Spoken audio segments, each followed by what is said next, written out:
The Lord bless you and keep you. The Lord make his face to shine upon you and be gracious unto you. The Lord lift up the light of his countenance upon you and give you peace, now and forevermore. Amen.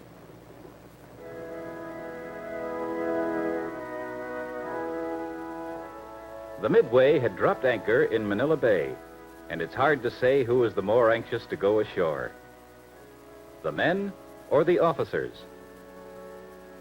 I was the ship's chaplain.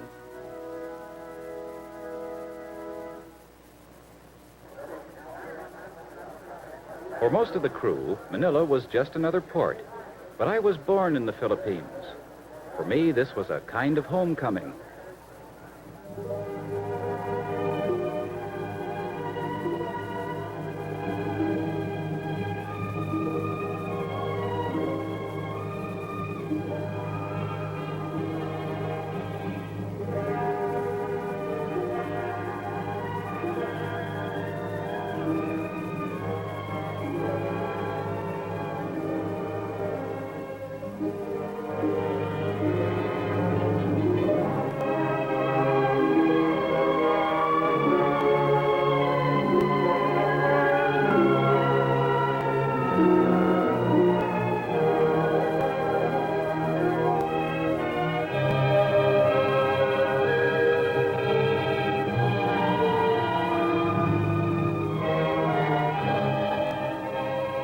We hadn't put in at the island since the war, and I was glad to see that from a distance at least, Manila looked like a brand new city, clean and bright in the sun.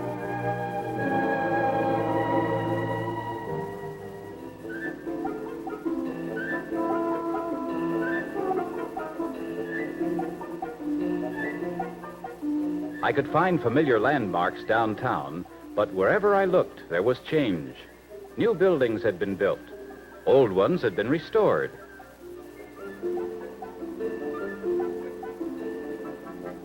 I had spent much of my boyhood here, and I'd always thought of the place as home. But in my first hour ashore, I felt like a foreigner. Transportation had a new look. Hundreds of surplus military jeeps had been transformed into gaily decorated Bantam buses. Mine was cheerfully christened Estrellita, Little Star.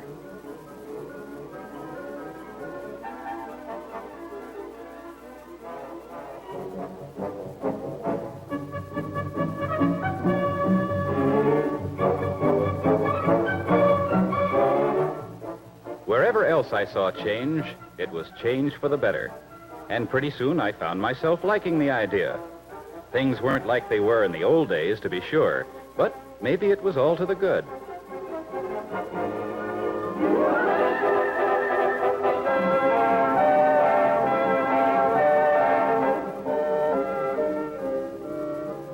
My parents had been missionaries in the Philippines and had helped establish the Methodist work there.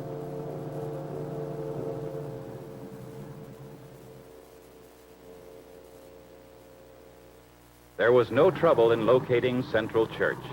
It's always been a reference point for taxi drivers and for many Filipino Christians.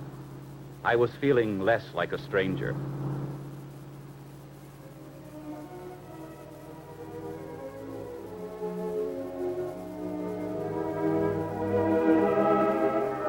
I had written the pastor, one of our American fellow workers, that I'd hoped to pay a visit.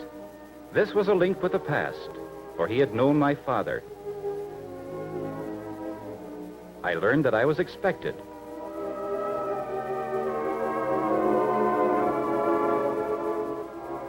The question kept coming back to me, what had happened to Methodism in the Philippines? I knew there had been an addition to Central Church. It was called Heroes Hall, in memory of certain members who had made the supreme sacrifice.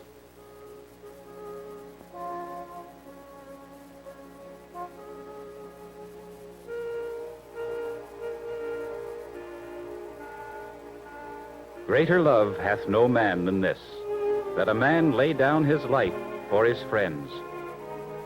There had been changes of this kind everywhere. But there was a far greater and more significant change. The first Filipino bishop had been elected in 1944. 4 years later, Dr. Valencia was made bishop, and the one annual conference had grown to 3. The church's leadership, from bishop to Sunday school teacher, was in the hands of Filipinos. My father once said, "It's the responsibility of an American missionary to work himself out of a job." In the Philippines, that obligation was being fulfilled.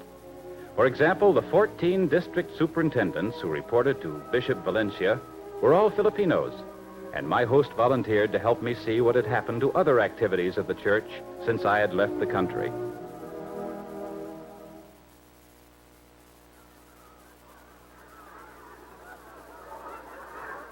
Our starting point was next door at Harris Memorial School. Since the turn of the century, over 600 women had been graduated. Practical training for kindergarten teachers, an important phase of the work, was being carried on in connection with a supervised kindergarten on the school grounds. I decided to get acquainted with some of tomorrow's Methodist leaders. Some were on horseback. There was a shortage of steeds, so I offered to pinch hit.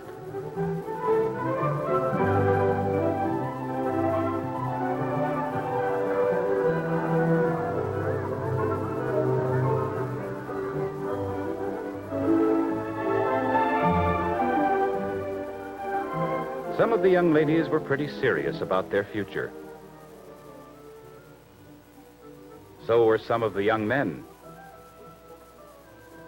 All of them were hungry.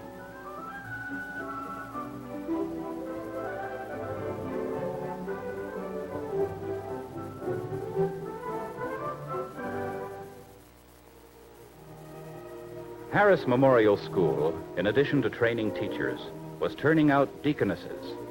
Each Sunday morning, students were putting into practice what was being learned in 3 years of intensive study. In a barrio, 14 miles northeast of Manila, I saw Sunday school teaching at its best.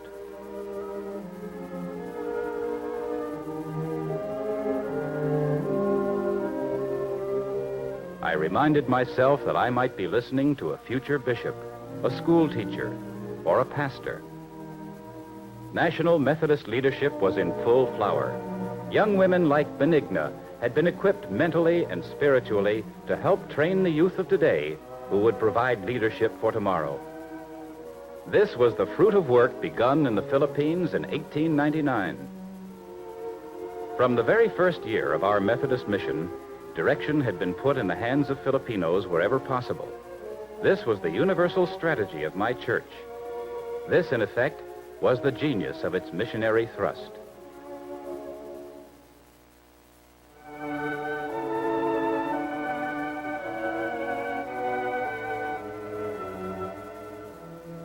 From Harris Memorial School, I took off on my own. I hadn't seen Benjamin Guansing since we were boys together. He was now president of Manila's Union Theological Seminary.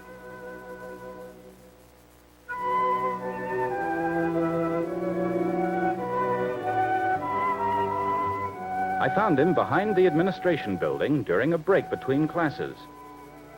There were young men and women from 5 Protestant denominations in the student body. Ruth Osera was a sophomore preparing to serve as a director of Christian education. Aurora Mangubat expected to become a director of sacred music, and Anastasio Ortez, a pastor. Nathaniel Cortez, too, planned to preach the gospel to his fellow Filipinos. He had one more year to go for his degree of Bachelor of Theology. I was glad to learn that Filipinos were on the faculty at Union. One who had been in the Death March on Bataan during the war had later become a crusade scholar. Wherever the church had sent down its roots, Christians of the Philippines were helping to shape its destiny.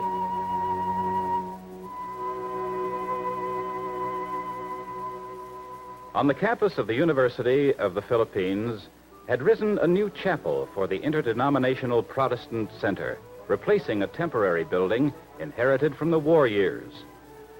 I'd no sooner arrived than they put a shovel in my hands and put me to work. The chaplain and director of Protestant student work was a Methodist missionary. He and other campus leaders were working side by side in a dynamic interdenominational program. Advance gifts from members of our American churches had helped make this thing possible. Students were speeding the job to completion in their free time. Gonzalez and Ben were two newly elected officers. Girls swept up the debris during construction and cleaned the tile flooring by skating with coconut shells, an old and effective custom. And the work was fun. Sunday services were being held even though the building was not yet complete. Chairs and a portable organ were carried each week to the balcony from which the choir sang. I was proud to see Methodists united with other Protestants in a vital interdenominational work.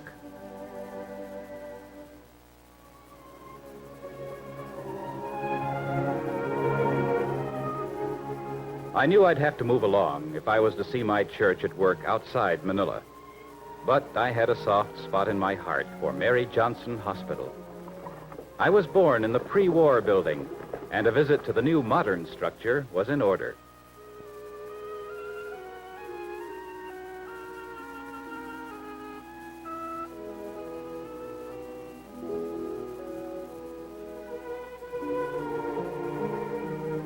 Located in Tondo, the city's poorest district, the hospital had been a haven of healing since 1907. It was still serving a needy people. Come unto me, all ye who are weary and heavy laden, and I will give you rest. Here Christ was speaking through his servants to all in need, to the very young and to the very old. Each month, an average of 175 children and adults were being treated in the clinic or hospitalized. Over 20,000 babies had been born in Mary Johnson in almost 50 years of service. I was proud to be an alumnus. There were now accommodations for 125 patients, with 10 full-time Filipino doctors on the staff and 30 graduate nurses. 65 students were enrolled in the School of Nursing, a project of the Women's Division of Christian Service. Dr. Garcia proudly gave me a personal tour of the new buildings that had replaced those destroyed in the war. Young Francisco was being treated for a leg injury during the regular morning clinic. His doctor, Rebecca Noctil, was born at Mary Johnson Hospital. She had returned to give her life in service at the very institution where she first saw the light of day. I was in the presence of a great tradition, in a great Christian institution. I was glad to be a part of it.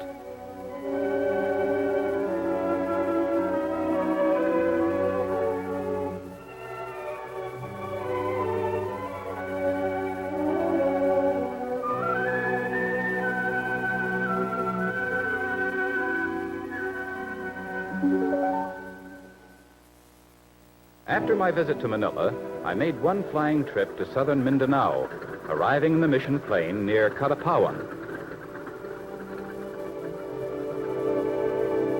Catapawan was a good 600 miles from the capital city, and quite a hop for a trip to a place I could hardly remember.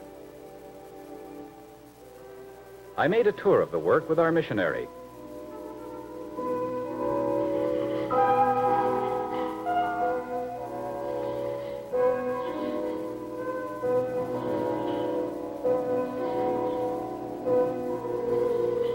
Superficially, there wasn't much change in this part of the islands.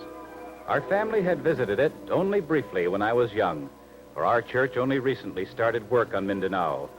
But after Methodism had been established in Manila and farther north, a new trail was blazed here in the south by young Christian men and women, and I was privileged to follow that trail.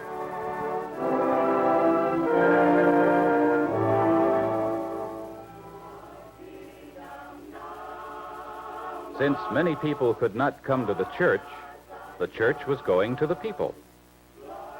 8 young men and women, each with a special talent and training, were taking the gospel of Jesus Christ and Christian service into remote and hard-to-reach corners of the Philippines. They were reaching hundreds of villagers at what it cost to keep only one American missionary in the field. Rebecca taught them the great hymns of the church in their own Ilocano dialect. They were earnest, these seekers of the truth, and their singing of the familiar strains was an inspiration. It was an inspiring sight, too, to watch Arsenia leading the children in songs long familiar to American boys and girls. I didn't take any prizes, but I had a wonderful time. There is no medical help for thousands of the rural folk of Mindanao, so the team included a graduate nurse. Families run large, and expectant mothers were being given a large share of Rebecca's time.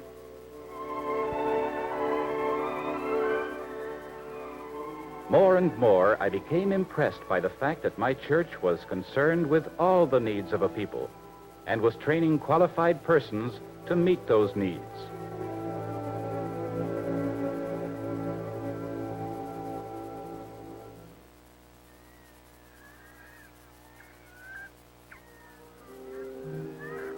Families were moving into Mindanao from the north by the thousands, searching for new land where they could homestead, and in 10 years, own their own farms. Everywhere the Methodist team went, farmers were learning how best to clear the jungle and prepare the land for planting, how to select the right crops for the soil, and how to bring them to the fullest yield.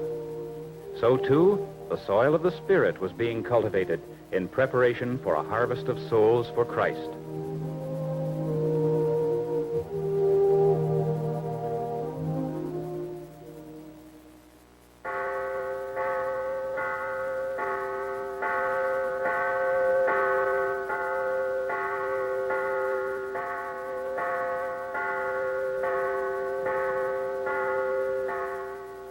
Just as the church was ministering to the needs of farmers to the south on Mindanao, so on northern Luzon, some 300 miles north of Manila, the needs of rural families were being met through the rural center at San Mateo.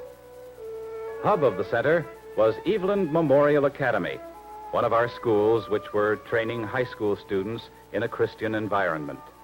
300 boys and girls of the district were enrolled in a positive program of general education and farm practice.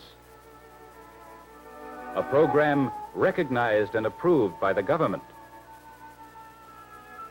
Here in the north, as in the south, I found Filipinos directing the work.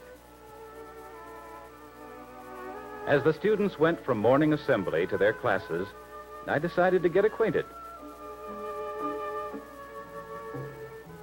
Outside the formal classroom, I found the boys at work on the land.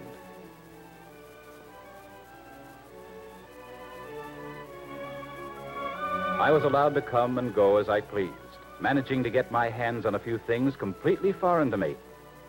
One of the classes was putting up a new poultry house. The cogon grass had been collected by the students themselves in the uplands. Thatched for roofing, it would shed water and keep the flock dry. In addition to their work with fruit trees, poultry raising, and animal husbandry, the boys were getting the latest information and helps in the growing of rice and corn and other vegetables. Most of them came from farm families and were already putting their new knowledge to work on their father's land.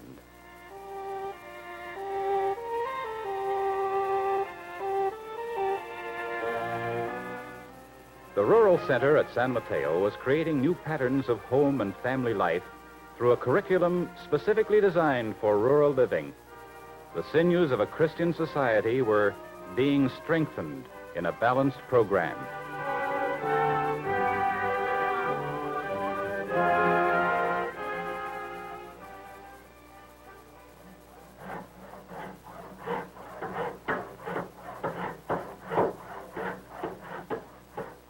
Boys and girls were being taught to build their lives and their communities around the Christian home and the church. And they were being given the tools and the training to do it with maximum effectiveness.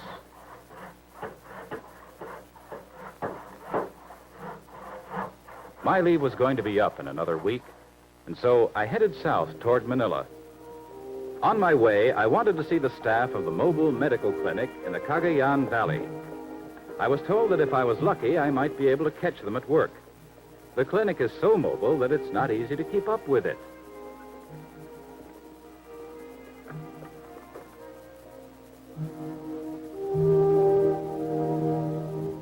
I was fortunate. I found them hard at it in a town called Bagabag. Fanny Dewar was the only member of the staff from the States. All the rest were Filipinos: doctors, dentists, nurses, engineer, cook.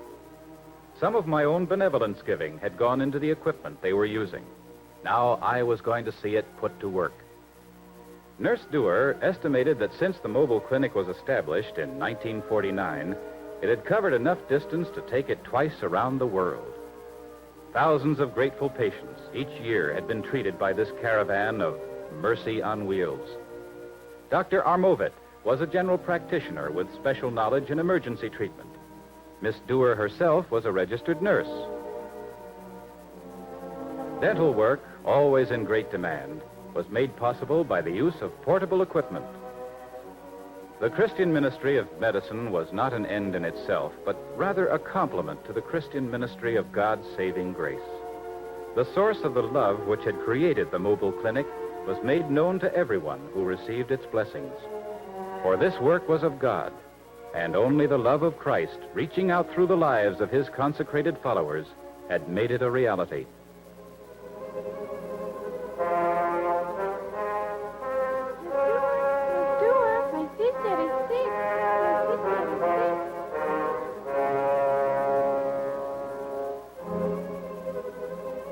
There was no call for aid that went unanswered.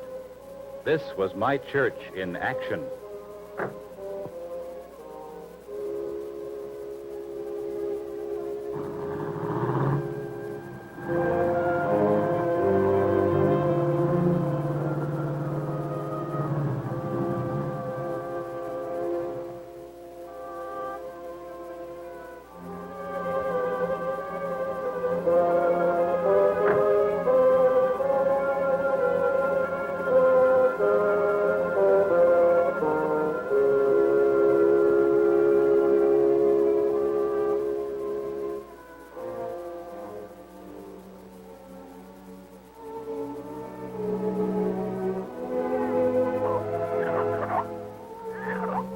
It's one thing for the mind to know a need exists.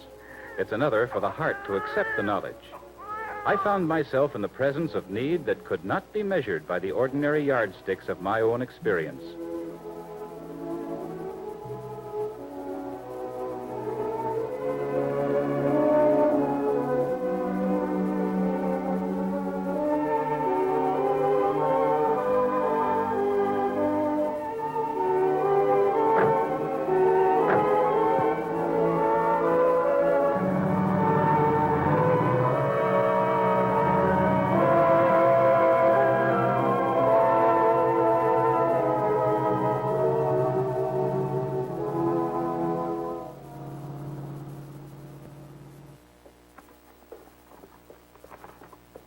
My last stop before my return to Manila was at Cabanatuan, where over 1,000 elementary, high school, and college students study in a Christian environment under the influence of Christian ideals. It seemed that wherever I watched Methodism in this country, it was getting things done. There was little talk, a lot of action.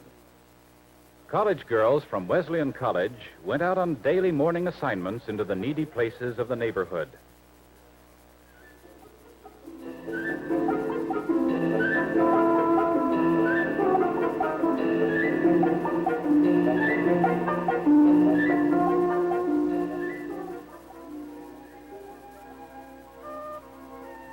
Each school day, with milk provided through the Children's Emergency Fund of the United Nations, Wesleyan students were helping to bring about a miracle. The miracle of life. Life for the destitute. Life for those of whom Jesus said, "Of such is the kingdom of heaven."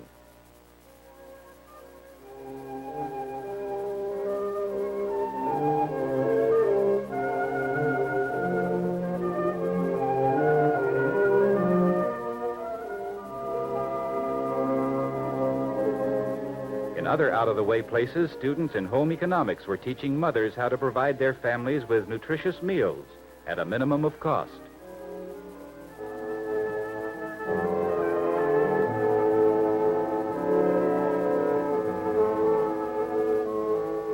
Thus, in my century, Christ was still feeding the multitudes.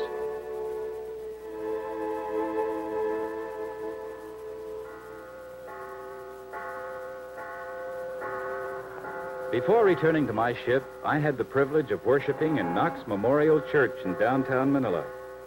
A citadel of evangelical Christianity, its sanctuary was the scene of 3 full services each Sunday morning, 1 in English and 2 in the Ilocano and Tagalog dialects.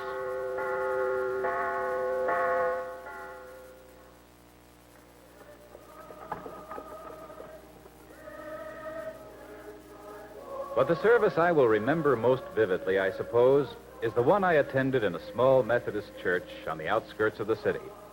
There were 500 or more such churches in the towns and barrios of the Philippines, beacons of light and truth in a land where the opportunities for Christ are unlimited.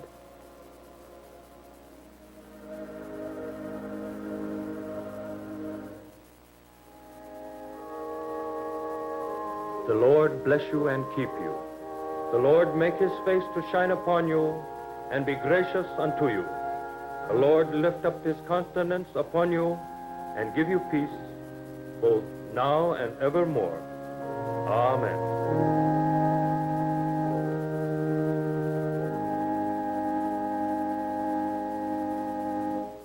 Perhaps I'll never get back to the Philippines again, but the land and its people will always have a special place in my heart.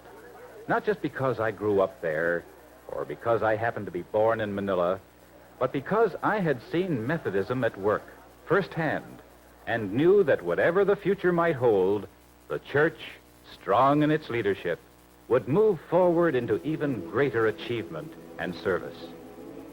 I went back to my job with renewed assurance that the voice of the church was strong and clear in the islands, and the witness of my Filipino brethren confident and sure. Protect them.